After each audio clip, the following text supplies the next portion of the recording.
आपके बैच वाले को दिया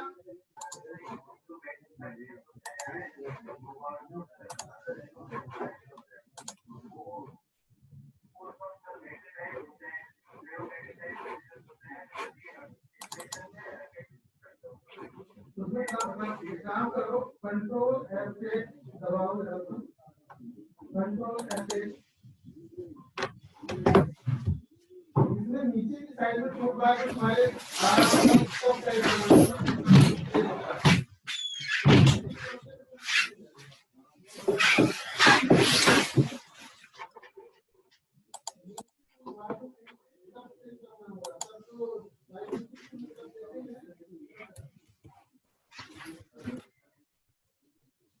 प्लास्टिक डिफॉर्मेशन लास्ट क्लास में पढ़ा था अपन ने, है ना? सबको समझ में आया था ये कंसेप्ट मैंने जो बताया था। यहाँ पे जब अपन फोर्स लगाते हैं तो अंदर जो मॉलिक्यूल्स होते हैं उनके बीच में शियर स्ट्रेस जनरेट होती है। जो ये बाउंड्रीज हैं, बाउंड्रीज के बीच में टेंजेंशियल फोर्स जनरेट होता है इन फोर्सेस की वजह से।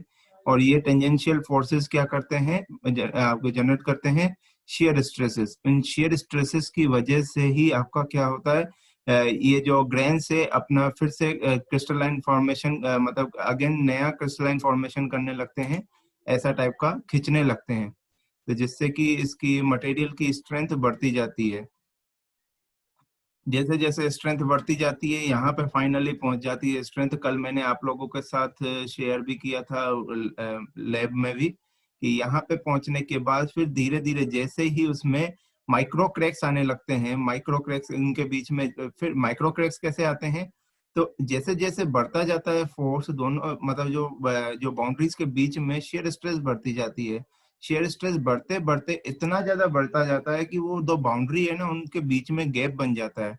तो उसमें गैप बन जाता है तो फिर क्या होता है, फिर फोर्स लूज होने लगता है। फिर वहां पे स्ट्रेस, दो बाउंड्रीज के बीच में, दो ग्रेन्स के बीच में अगर गैप हो जाएगा तो दोनों के बीच में रिलेटिव मोशन नहीं रहेगा। रिलेटिव मोशन नहीं रहेगा तो वहां पे स्ट्रेस भी नहीं रहेगी। तो ऐसे धीरे धीरे करके यहाँ पे फिर फोर्स धीरे धीरे रिड्यूस होता जा रहा है, माइक्रो क्रैक्स आने लगते हैं। फाइनली वो माइक्रो क्रैक्स क्या करता है, क्या डोमिनेट हो जाता है और यहाँ पे ब्रेकेज हो जाता है।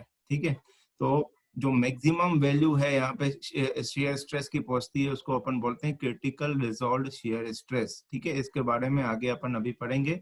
आज इससे रिलेटेड न्यूमेरिक उसके रिलेटेड आपका डेरिवेशन है वो भी सॉल्व करेंगे। और एक और पॉइंट जो मेरे को ध्यान में दिलाई, एचओडी सर ने उस दिन में पढ़ा रहा था, तो एचओडी सर ने बोला कि सर आप ये पॉइंट भी इंक्लूड कर सकते हैं। बहुत अच्छी पॉइंट उन्होंने बोली। प्लास्टिक डिफॉर्मेशन कैसे होता है उसका हम एटॉमिक लेवल पे उसके बारे में जाने तो वो ज्यादा अच्छा है।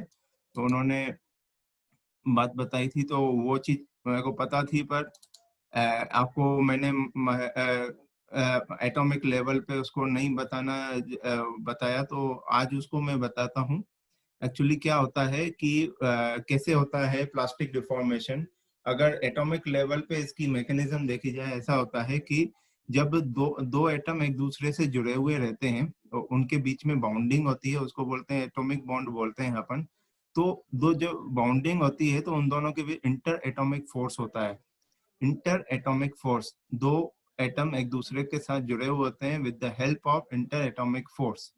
तो जैसे जैसे अपन कोई भी फोर्स लगाते हैं, फिर वो टेम्परेचर के फॉर्म में हो या फिर एक्सटर्नल फोर्स अपन ने अप्लाई किया हो, तो जब भी अपन फोर्स अप्लाई करते हैं तो जो दो एटम मान के चलते हैं, दो हैं एटम, यहाँ पे मैं बना रहा हूँ।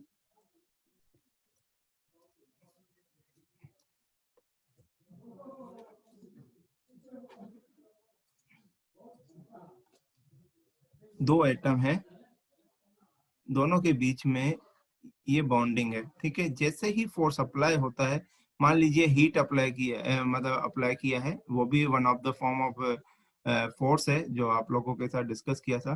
तो आफ्टर अप्लाइंग फोर्स नई पोजीशन इसकी क्या हो जाए कि धीरे धीरे क्या है, दोनों के बीच में बॉन्डिंग आपका यहाँ पे, मतलब दोनों के बीच में बॉन्डिंग क्या है, लूज होने लगती है। धीरे धीरे बॉन्ड आपके दोनों के बीच में एटम्स के बीच में बॉन्डिंग क्या लूज होने लगती है। इसका मतलब क्या हो रहा है, पहले इंटर एटॉमिक फोर्स था, atomic force before applying load,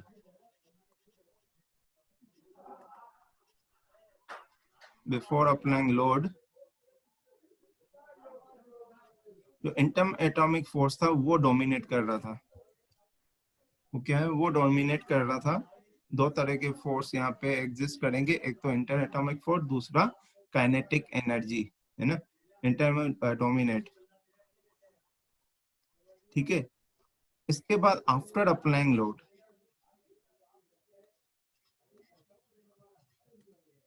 after applying load जो जो इंटर एटॉमिक फोर्स है, इंटर एटॉमिक फोर्स है यहाँ पे, वो लूज होने लगता है। Inter atomic force keep on decreasing.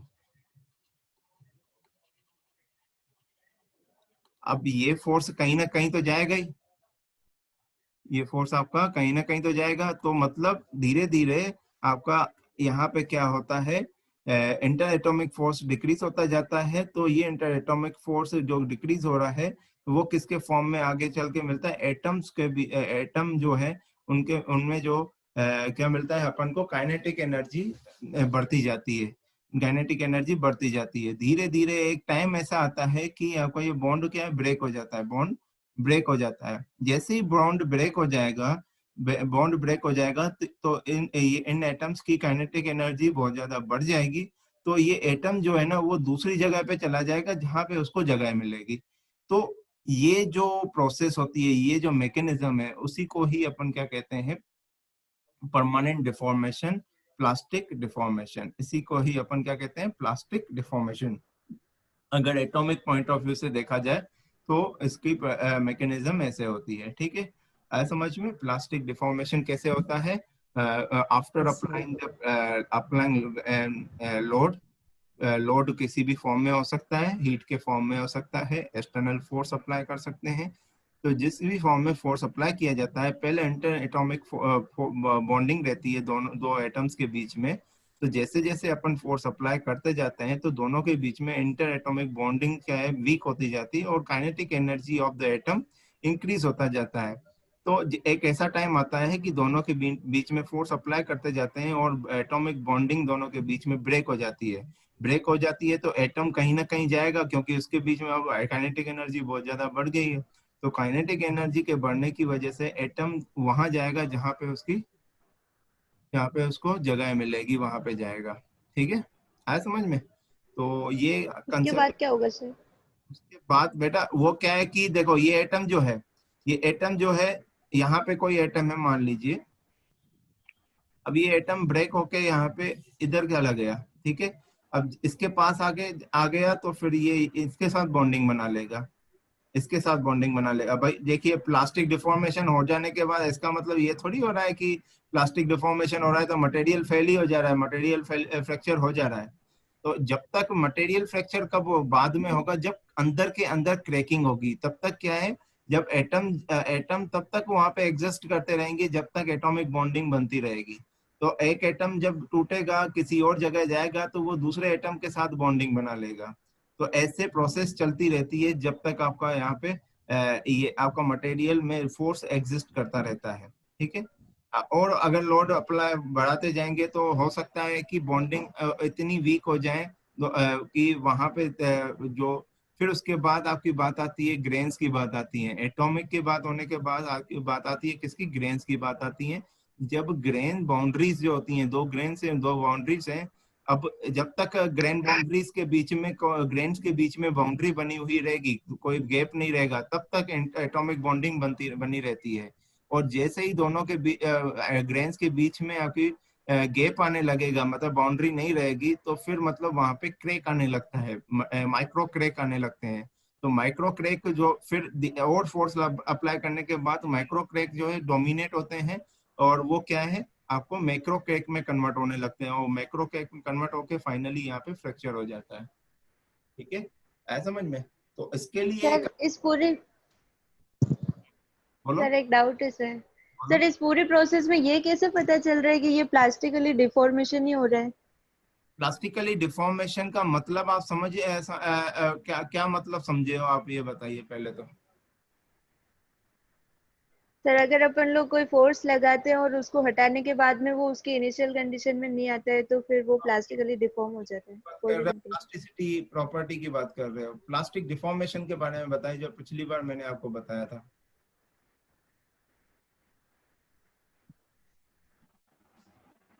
यही पता है सर। प्लास्टिक डिफॉर्मेशन जो बताया था उसको उसको थोड़ा सा डिस्क्राइब करें, आप क्या समझ पा रहे हैं एक्चुअली, मैं ये तो जानूं उसके बाद आपके डाउट क्लियर कर सकता हूँ मैं।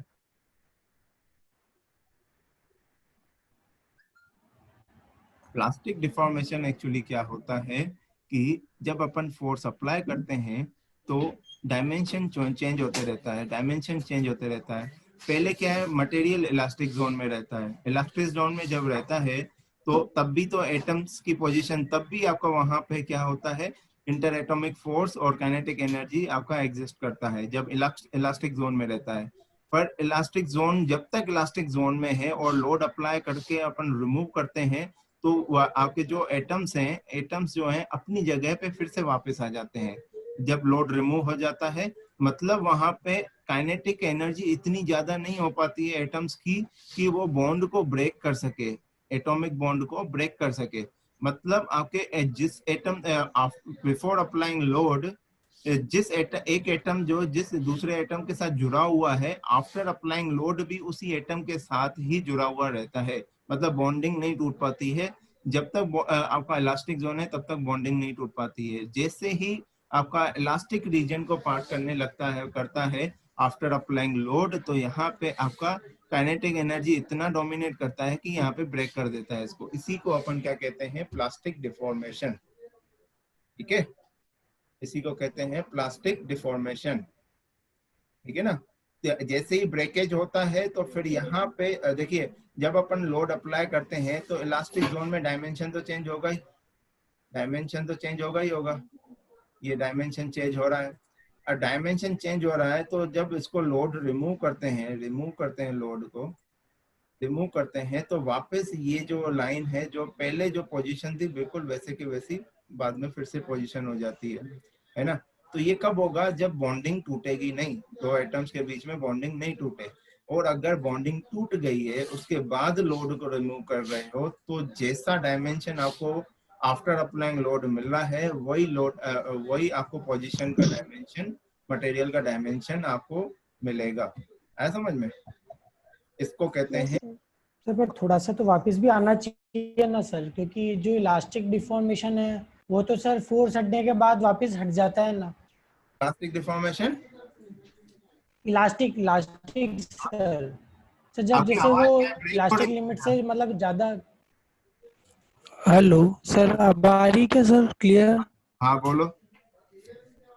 सर मैं कह रहा हूँ पर फोर्स हटाने के बाद जो उसके अंदर इलास्टिक डिफॉर्मेशन है वो तो वापस हट जाएगा ना, सिर्फ प्लास्टिक रहेगा।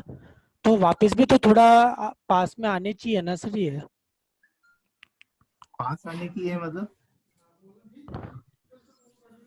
थोड़ा सर क्लियर बोलो, क्लियर आप मतलब अपना डाउट पूछो ना तो मैं बता पाऊँ ना बेटा। थोड़ा सोचो।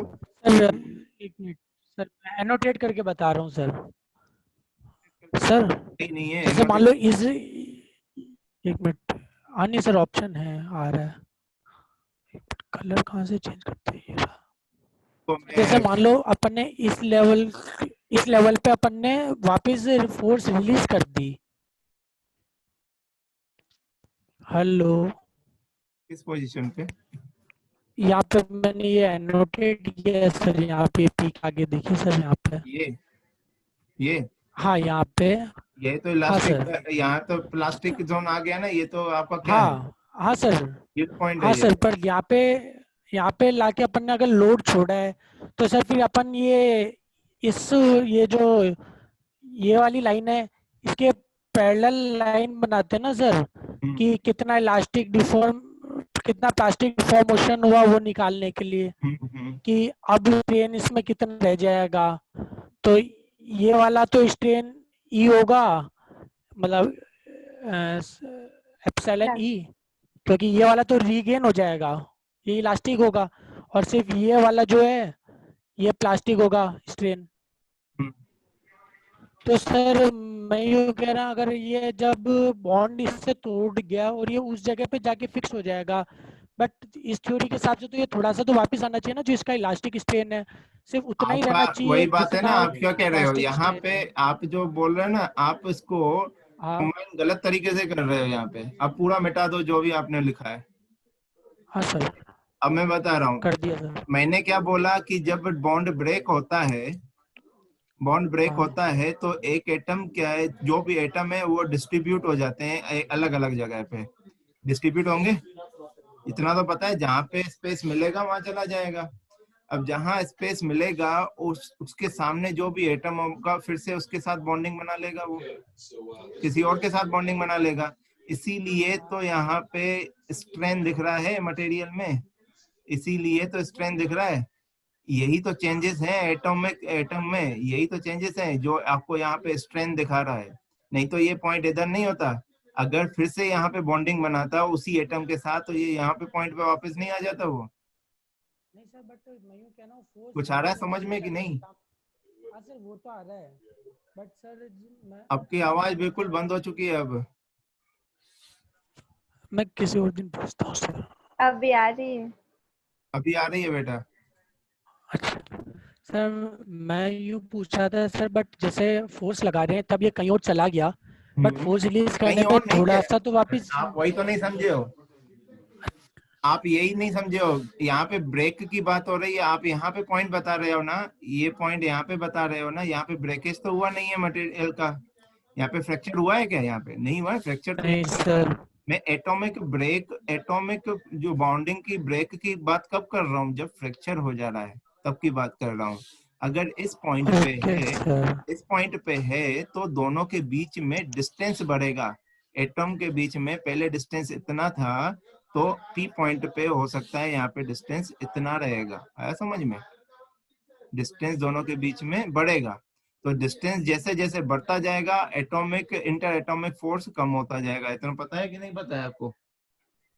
दो एटम्स के बीच में दूरी ज्यादा रहती है तो इंटर एटॉमिक फोर्स कम होता है, कम होता है। कम होता है ना। तो जैसे जैसे जैसे जैसे आप दोनों के बीच में, अब यहाँ पे मान लीजिए यहाँ पे कोई एटम था, अगर ये एटम इससे दूर जा रहा है तो इसके पास आ रहा है कि नहीं आ रहा है? आ रहा है ना। वो भी डिस्टर्ब होंगे, ये एक दूसरे के साथ डिस्टरबेंस होगा दोनों सबका। मतलब ये अगर कहीं ना कहीं चलेगा तो इस यहाँ पे जो एटम है ये इसके पास में आएगा। हो सकता है कि यहाँ पे भी आपका काइनेटिक एनर्जी, इसकी भी काइनेटिक एनर्जी ज्यादा हो तो ये भी मूव करने लगे आगे। तो बॉन्डिंग ब्रेक तब होगी तब जहाँ पे यहाँ पे फ्रैक्चर पॉइंट आएगा तब बॉन्ड ब्रेक होता है। उससे पहले बॉन्ड थोड़ी ब्रेक होगा।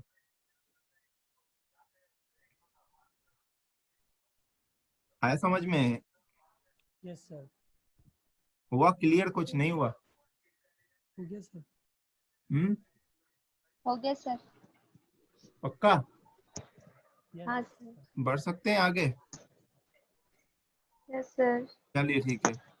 तो mechanism of plastic deformation, plastic deformation दो मैकेनिज्म से होता है। एक तो है आपका डिफॉर्मेशन बाय स्लिप, दूसरा डिफॉर्मेशन बाय ट्विनिंग। ठीक है।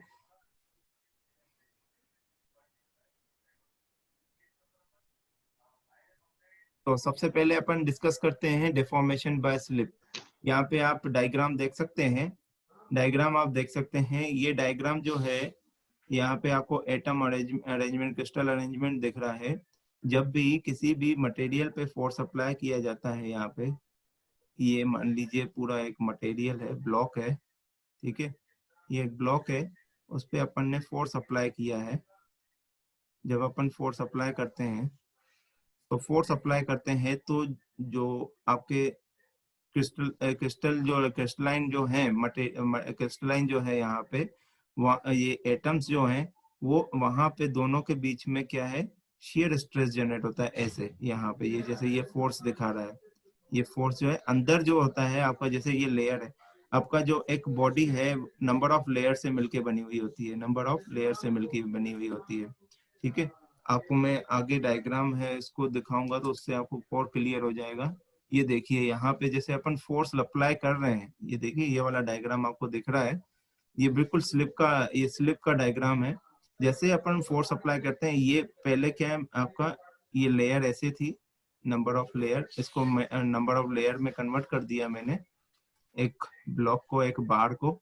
जैसे ही अपन ने फोर्स लगाया, ये फोर्स लगाया तो ये यहाँ पे फोर्स लगाया तो ये वाला जो बाउंड्री आपको दिख रही है, ये वाला जो ब्लॉक है वो इधर जाने की कोशिश करेगा और ये वाला ब्लॉक इधर जाने की कोशिश करेगा, जिससे कि ये इधर चला जाएगा जो दिख रहा है आपको। इसके रिस्पेक्ट में ये वाला इधर चला गया और इसके रिस्पेक्ट में ये इधर चला गया।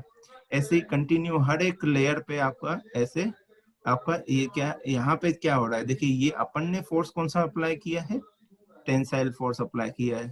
और आपके जो लेयर्स के बीच में कौन सी स्ट्रेस जनरेट हो रही है इसकी वजह से, शियर स्ट्रेस। क्यों? क्योंकि ये देखिए जो फोर्स है, ये जो फोर्स है आपका दो लेयर्स, ये दो ब्लॉक्स के बीच में जो फोर्स है, ये लेयर है, इस पे क्या है, टेंजेंशियली फोर्स अप्लाई हो रहा है। टेंजेंशियली फोर्स अप्लाई होने की वजह से यहाँ पे शियर स्ट्रेस जनरेट हो रही है। तो लेयर्स के बीच में क्या होता है, शियर स्ट्रेस जनरेट होती है। ठीक है, तो इसी को ही अपन क्या बोलते हैं स्लिप, जो आपको यहाँ पे आपको डायग्राम में दिख रहा है।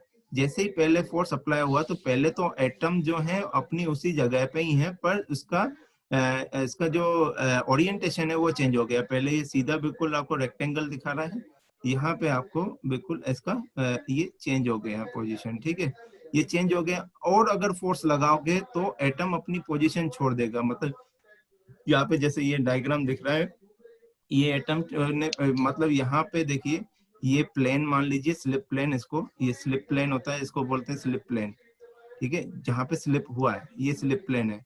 तो अगर और फोर्स लगाते हैं तो एटम्स जो है अपनी नई पोजीशन ले लेते हैं। इसकी ये एटम कहाँ था पहले, यहाँ पे था, उसने अपनी पोजीशन नई पोजीशन कहाँ ले ली, यहाँ पे ले ली।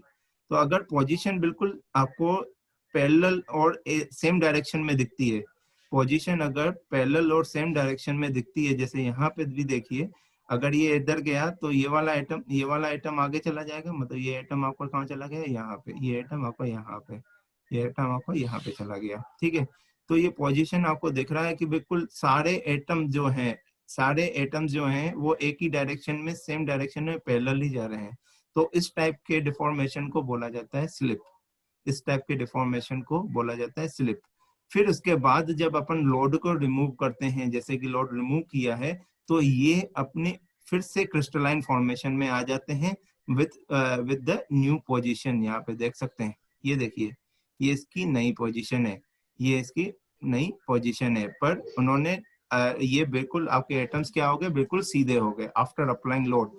देखिए आफ्टर अप्लाइंग लोड कैसा हो जाता है, आफ्टर प्लास्टिक डिफॉर्मेशन। देख सकते हैं, अगर प्लास्टिक डिफॉर्मेशन के बाद लोड रिमूव करते हैं तो वापस ऐसा बन जाए, अगर ऐसा कुछ हुआ हो सीन और वापस ऐसा बन जाए, तो इसको अपन बोलते हैं इलास्टिक डिफॉर्मेशन। और अगर इधर लोड रिमूव करके अगर ये पोजीशन बनती है तो इसको बोलते हैं प्लास्टिक डिफॉर्मेशन, परमानेंट डिफॉर्मेशन। ठीक है, इसमें फिर से उसने क्रिस्टलाइन फॉर्मेशन कर लिया, पर with the new position of atomic arrangement, है ना, आया समझ में। तो इसको बोलते हैं डिफॉर्मेशन बाय स्लिप। सारे एटम्स जो हैं, जो भी एटम्स है, सारे आपके जो है सेम डायरेक्शन में जा रहे हैं, इसको बोलते हैं डिफॉर्मेशन बाय स्लिप। अब ये डिफॉर्मेशन जो हो रहा है, यहाँ पे जो फोर्स लग रहा है, यहाँ पे जो शेयर स्ट्रेस जनरेट हो रही है, तो मैक्सिमम स्ट्रेस, शेयर स्ट्रेस, अब अपन को क्या निकालना है, क्रिटिकल रिजॉल्व शेयर स्ट्रेस। यहाँ पे जो शेयर स्ट्रेस जनरेट होती है उसको अपन बोलते हैं रिजॉल्व शेयर स्ट्रेस। अब अपन को निकालना है maximum value of shear stress, जिसको अपन बोलते हैं क्रिटिकल रिजॉल्व शेयर स्ट्रेस। ये इसका कुछ ये एनालिसिस है, कहीं सॉलिड वर्क्स या किसी पे बनाई गई है एनालिसिस। तो जैसे डिफॉर्मेशन होता है, स्लिप होता है, तो वो कैसे दिखा रहा है, ये स्लिप हो रहा है, कुछ ऐसा टाइप का स्लिप होता है। ये जैसे ऐसा कुछ हो रहा है कि जैसे ये ऐसे, ये कुछ ऐसे फॉर्मेशन हो रहा है, जैसे कोई चीज अपन मोड़ती है, जैसे अपन कपड़े को अपन ट्विस्ट करते हैं तो बीच वाला पोर्शन आपका पतला हो जाता है, वो ये वाला जो जिस साइड से अपन जैसे जैसे अपन उसको मोड़ते जाते हैं कपड़े को सुखाने के लिए, बीच वाला पोर्शन क्या है, ट्विस्ट होता जाता है ना, बिल्कुल वैसा ही इन्होंने यहाँ पे दिखाया है। तो उसको भी अपन क्या बोलते हैं, स्लिप। बलराम कितनी बार प्रेजेंट लगाओगे बेटा? अब बात करते हैं क्रिटिकल रिजॉल्व शियर स्ट्रेस की। ऑल द मेटल आर, बेटा अभी प्रेजेंट नहीं लगानी है, आराम से बाद में जब मैं बोलूं तब लगाना present. All metals of similar crystal structure slip on the same crystallographic plane and the same crystallographic direction. Slip occur when the shear stress result along these planes reaches a certain value known as critical result shear stress. It is a function of temperature and composition. ये जो आपका critical result shear stress है, it is a function of temperature and composition. जो compose material का composition है और temperature जो उस मटेरियल का जो टेम्परेचर है उस पे डिपेंड करता है, ना कि क्रिस्टल स्ट्रक्चर पे। क्रिस्टल स्ट्रक्चर पे डिपेंड नहीं करता है। Critical resolve shear stress crystal structure पे डिपेंड नहीं करता है। तो यहाँ पे जो बोला गया है वो ये बोला गया है कि जब भी फोर्स अप्लाई किया जाता है, किसी भी मेटल पे फोर्स अप्लाई किया जाता है, तो इन लेयर्स पे शियर स्ट्रेस जनरेट होने लगती है। धीरे धीरे शियर स्ट्रेस बढ़ती जाती है। जैसे ही शियर स्ट्रेस मैक्सिमम वैल्यू पे पहुंचता है, जिसको अपन बोलते हैं क्रिटिकल रिजॉल्व शियर स्ट्रेस, वहां पे मैक्सिमम मटेरियल की स्ट्रेंथ मिलती है, जैसे कि अल्टीमेट पॉइंट, जिसको अपन बोलते हैं अल्टीमेट पॉइंट। ठीक है, उसके बाद अगर और लोड अप्लाई किया और एफ की वैल्यू और ज्यादा बढ़ाई, तो दोनों लेयर्स के बीच में क्या है, मतलब अब ये जो अभी क्या है, दोनों के बीच में रिलेटिव मोशन है। अभी दोनों के बीच में, लेयर्स के बीच में रिलेटिव मोशन है। फिर दोनों के बीच में रिलेटिव मोशन नहीं रहेगा, यहाँ पे ब्रेकेज आने लगेंगे। यहाँ पे क्या, क्रैक आने लगेंगे। तो जैसे ही क्रैक आने लगते हैं, तो क्रैक आने के बाद यहाँ पे क्या होता है, धीरे धीरे लोड रिमूव, धीरे धीरे क्या है आपका फोर्स, जो लोड है वो डिक्रीज होने लगता है और फाइनली वहां पे फ्रैक्चर हो जाता है। ये पूरा मैकेनिज्म है आपका स्लिप का। ठीक है, प्लास्टिक डिफॉर्मेशन बाय स्लिप। तो अब अपन सॉल्व करेंगे, निकालेंगे क्रिटिकल रिजॉल्व शियर स्ट्रेस। आप सभी लोग अटेंडेंस लगा लीजिए पहले।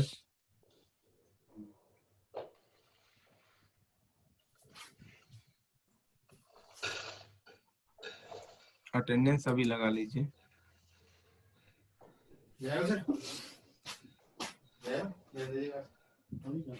हो गया? क्या करना सर? हेलो, हाँ कौन? Yes sir. कौन? हाँ जयंत बोलो। आपकी आवाज ही क्लियर नहीं आ रही बेटा।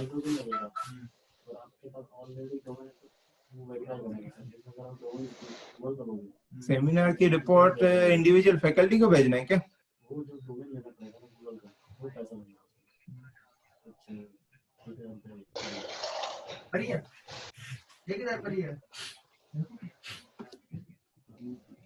अच्छा, तो गूगल क्लासरूम में ही भेजो आप, तो मैं देख लूंगा।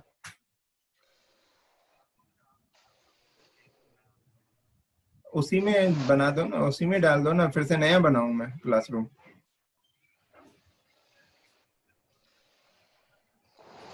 नहीं ऐसा कुछ नहीं है, वो उसमें मैं भी देख लूंगा। तो मैं देख लूंगा आपका पहले जो गूगल क्लासरूम बना हुआ है ना, जो पिछले सेमेस्टर में, हाँ मिड टर्म वगैरह, उसी में आप सबमिट कर दो। ठीक है।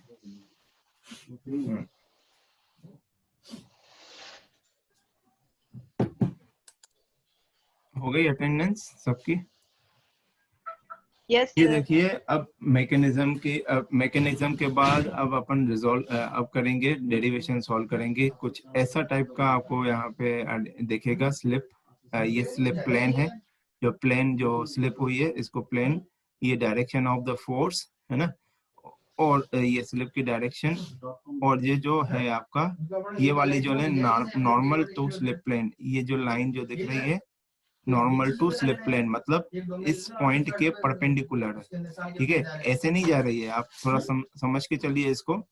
ये जो डायरेक्शन दिखा रहा है ये टेंजेंशियल डायरेक्शन है, स्लिप की टेंजेंशियल डायरेक्शन, इस प्लेन की, इस वाले प्लेन की टेंजेंशियल डायरेक्शन है, और इस प्लेन के परपेंडिकुलर डायरेक्शन आपकी ये है, और ये फोर्स की डायरेक्शन है, ठीक है। क्लियर हो रहा है, समझ में आ रहा है, आ रहा है कि नहीं समझ में? Yes sir. तो ऐसा कुछ डायग्राम आ बनेगा, रहा है सर।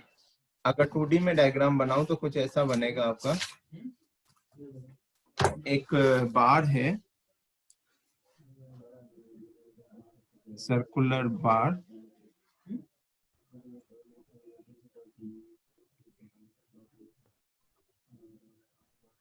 ठीक है, ये सर्कुलर बार है,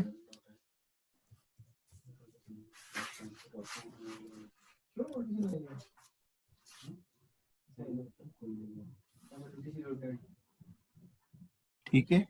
इस पे आपका जो स्लिप प्लेन है उसको आप बनाएंगे, वो दूसरे कलर से बना लेता हूँ, ब्लैक कलर से। अब मैं बनाऊंगा ये वाला स्लिप प्लेन, ठीक है, ये स्लिप प्लेन कोई ऐसा स्लिप प्लेन है, ठीक है, ये स्लिप प्लेन है, ठीक है। इस स्लिप प्लेन को यहाँ पे ये मान लिया आपका सेंट्रल एक्सिस, ये मैंने इस प्लेन के टेंजेंशियल होते हुए ये फोर्स मैंने बना दिया, टेंजेंशियल होते हुए ये फोर्स जिसको अपन शेयर फोर्स कह रहे हैं, एफ डैश से डिनोट करते हैं।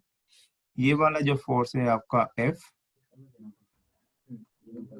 ये एफ फोर्स, और ये जो है आपका प्लेन इसके जस्ट नॉर्मल आपका यहाँ पे जा रहा है, ये इसके जस्ट इस प्लेन के परपेंडिकुलर आपका यहाँ पे ये direction normal to the slip plane, ठीक है। और ये है आपका क्या, ये क्या है, स्लिप डायरेक्शन, ठीक है। दोनों के बीच में अब एंगल को ये ट्रांसफर करते हैं, एफ और नॉर्मल टू द प्लेन के बीच में एंगल है फाई, तो ये एफ और नॉर्मल टू द प्लेन के बीच में एंगल ये फाई हो गया, ठीक है। और स्लिप डायरेक्शन और एफ फोर्स के बीच में एंगल है लैम्डा, ये आपका एंगल है लैम्डा, ठीक है, समझ में। तो अब मेरे को क्या करना है, ये इसका इस वाले जो क्रॉस सेक्शन का है एरिया मैंने मान के चला ए, इसका एरिया मान के चला ए, तो यहाँ पे टेंसाइल स्ट्रेस क्या है, अब अपन क्या निकालेंगे, क्रिटिकल रिजॉल्व शियर स्ट्रेस, अब निकालेंगे critical resolve shear stress and tensile stress, tensile force apply के दोनों के बीच में हम रिलेशन निकालेंगे, क्या रिलेशन बिटवीन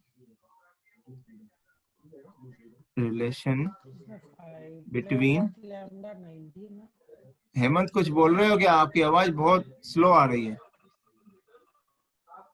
इसमें 5 प्लस लैम्डा 90 है ना,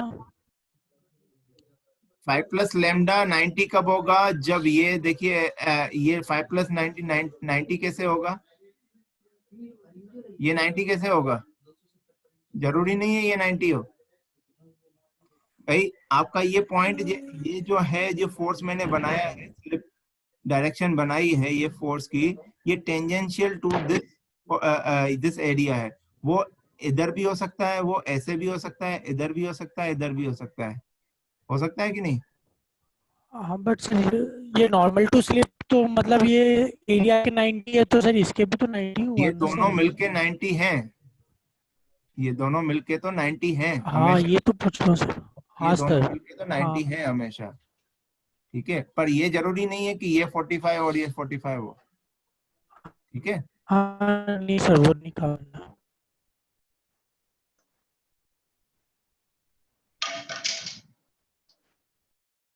ठीक है, तो ये हम अब फाइंड आउट करेंगे relation between tensile stress and critical resolved shear stress, जिसको बोला जाता है स्किमिट लॉ। नाम से भी कभी कभार आता है स्किमिट्स लॉ। ठीक है, स्किमिट्स लॉ भी बोला जाता है इसको। ठीक है, किसी ने मैसेज किया है, बेटा आपको मेरे को फिर से ज्वाइन कीजिए, टाइम खत्म होने वाला है, ये डेरिवेशन करके आज क्लोज कर देंगे अपन। अभी आप लोग ओके मेरे को सर। फिर से ज्वाइन कीजिएगा, है ना।